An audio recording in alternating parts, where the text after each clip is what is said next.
morning. This is Anna Patterson with the North Carolina Housing Coalition. Thank you for joining us this morning for our housing call. And without further ado, I will turn it over to our Director of Housing Policy, Stephanie Watkins Cruz, followed by our Executive Director, Samuel Gunter. Good morning, everyone. I hope you are having a great week so far. We have a lot to talk about today, and I just want to lift up sort of the big three. It is crossover week this week at the General Assembly. Crossover deadline is May 8th, and we'll talk a bit more about that.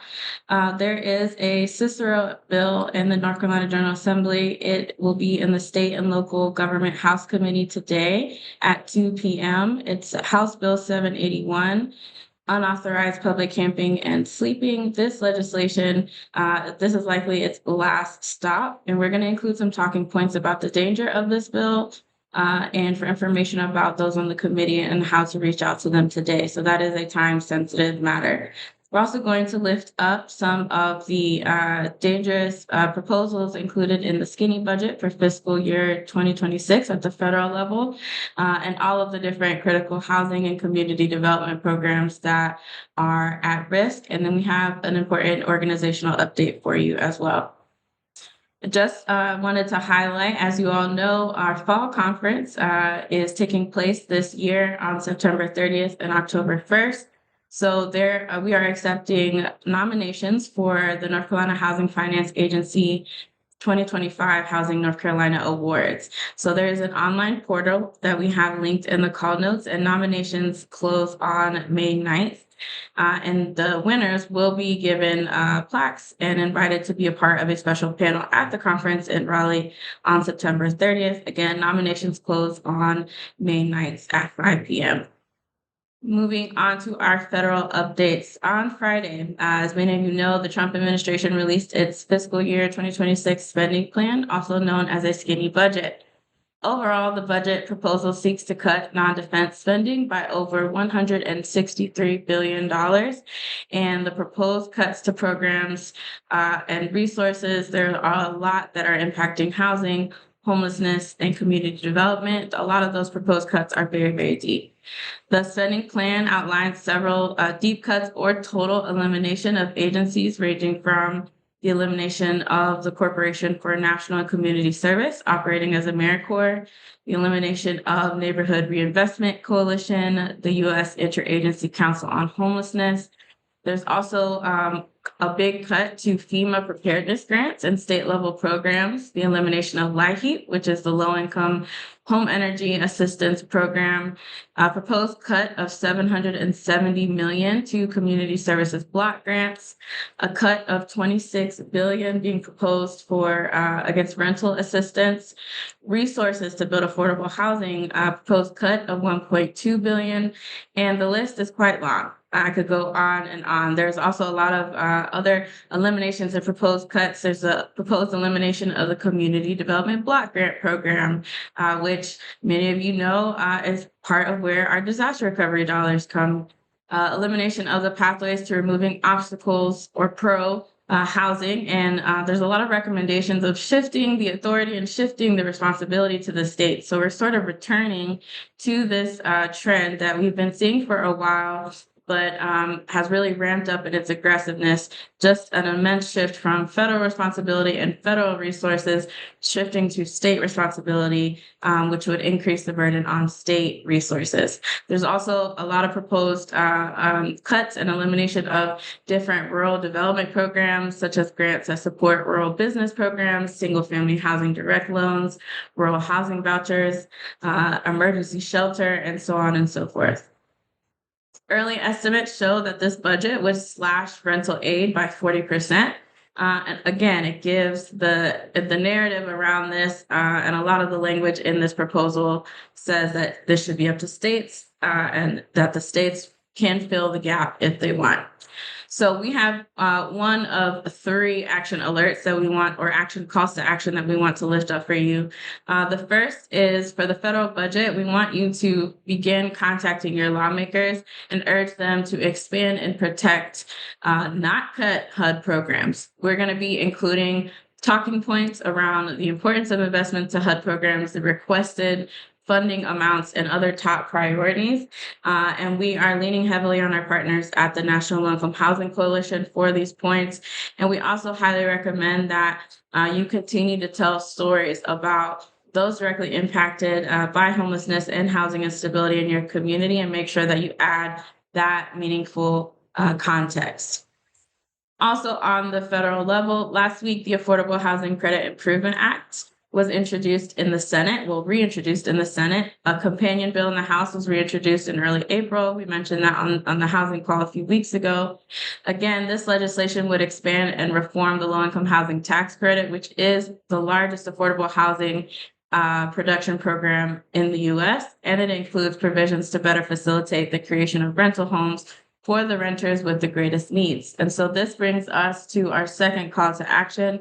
We want you, if you are an elected official or you work with elected officials and you're part of an organization and you're willing to show your support for the housing credit, the Action Campaign is calling all local elected officials and organizations to sign on to 2 letters. So for elected officials, there is a specific letter that they're asking for you to sign on to by 5 p.m. today. Mayors, county board chairs, county executives, and other similar elected officials are asked to sign on. We had only a handful of folks sign on the last time from North Carolina, and so we want to make sure that North Carolina is represented.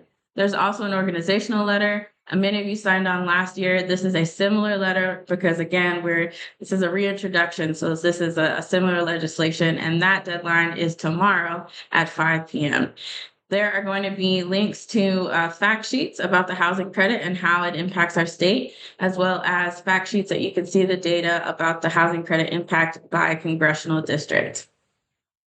Moving on to state and local updates, like I mentioned, the crossover deadline is this week. Thursday, May 8th is the final deadline. So any bills, particularly with financial implications, have to have passed in at least one chamber to be considered later on in the session or even next year. Most bills actually never make it out of committee and will be considered dead for this session if they haven't moved. However, as we have learned, there are some exceptions. So sometimes you see pieces from bills that didn't make it before the crossover deadline, make it into bills that have made it through the crossover deadline. A prime example is the dentistry bill that ended up being one of the Hurricane Helene relief bills. So they ended up transforming that bill into being a relief bill, and they used that vehicle of the dentistry bill to get it to kind of revive that. We're also watching several bills this week. House Bill 765. There's a lot of tension around this. It's an effort. This bill is an effort for the encouragement of development and home building. However, there's a lot of tension around sort of the preemption and the local authority that it takes away from local governments. There's also a House Bill 859 that restricts North Carolina cities and counties from adopting guaranteed income programs. But the one that we especially want you to pay attention to today and want you to engage quite a bit about or continue to engage around, because we know many of you have, is House Bill 781, which is a bill to ban camping and sleeping on public property. This has continued to move pretty quickly in the House.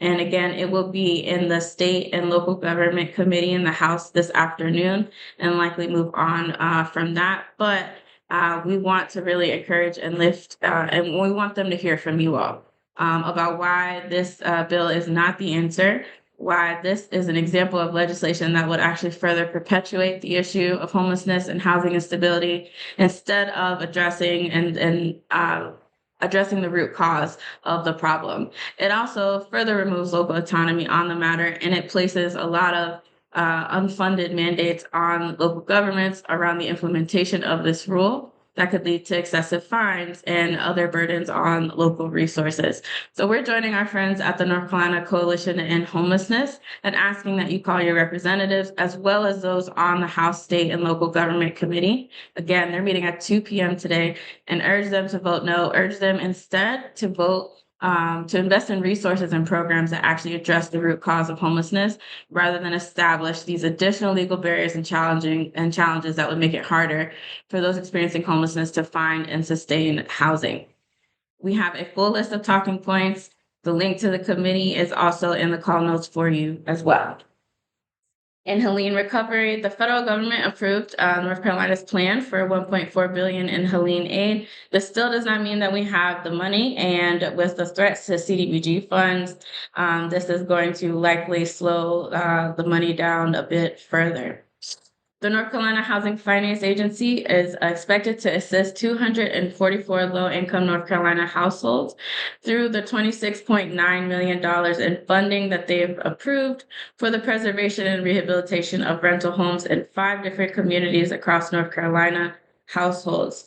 This as part of their rental preservation loan program, a new program that preserves existing affordable rental housing across the state by providing financing for the acquisition and rehabilitation needs of affordable rental properties that are already currently in the agency's rental investment portfolio.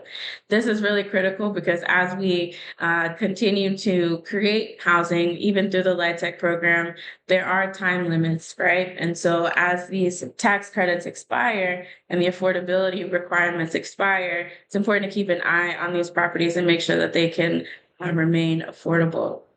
I'm now going to go ahead and pass it over to our Executive Director, Samuel Gunter. We have a lot of reports and resources and events for you all to check out, as always, in the call notes, but I'm going to pass it over to Samuel. Thank you, Stephanie. The last update that I want to give you is both a national update and an organization coalition-wide update. So yesterday, as the nation is commemorating Public Service Recognition Week, the North Carolina Housing Coalition joined a nationwide coalition in filing a lawsuit against the Trump administration challenging its attempt to dismantle AmeriCorps, which is the nation's flagship civil service program. This lawsuit was filed in U.S. District Court for the District of Maryland, and it seeks to block the administration's attempt to dismantle organizations from across the country, along with individual youth plaintiffs who participate in AmeriCorps and the AmeriCorps Employees Union. The lawsuit alleges that the administration does not have the unilateral power to cut or end AmeriCorps grants and service programs, and that doing so would unlawfully deprive communities of critical services and opportunities provided through AmeriCorps, including education access, housing supports, youth mentorship, and so on. Taking this step as the coalition we took a long time on our board considering our actions as after we received the notice of the termination of our grant award and came to the conclusion that it was incredibly important for us as a statewide coalition, as an organization who throughout our history has kept in mind where the gaps are and how we can step up into those gaps to serve communities across North Carolina. As a national service alumnus myself, both the Peace Corps and AmeriCorps Vista, we also have other Vista alumni on our staff. The role that national service plays not only in meeting needs, and many of you have encountered and use AmeriCorps members to deliver services across this state. It not only has impact on the community, but it's profoundly transformative on the lives of the individuals who participate as AmeriCorps members, whatever program it is. So we felt like it was important for us to step up into that gap, not just on AmeriCorps, but as we are seeing this trend through a number of federal resources. So again, yesterday, we joined along with a number of other plaintiffs' organizations, individual AmeriCorps members, and AmeriCorps staff in filing a lawsuit against the Trump administration challenging its dismantling of AmeriCorps. You can read more details in the press release that is linked in the call notes. You can also read the filing itself, and we will be talking more about this in the coming days and weeks. And if you have any questions, please send them our way. But we feel like this is an important step and a critical role that we as a statewide coalition play, especially in our current moment. I want to thank you all again for the work that you do. Thank you all for your dedication to meeting the housing needs in your community. And I look forward to continuing to stand in solidarity with you as we try to meet those needs and serve our communities. Thank you, and we will see you next week.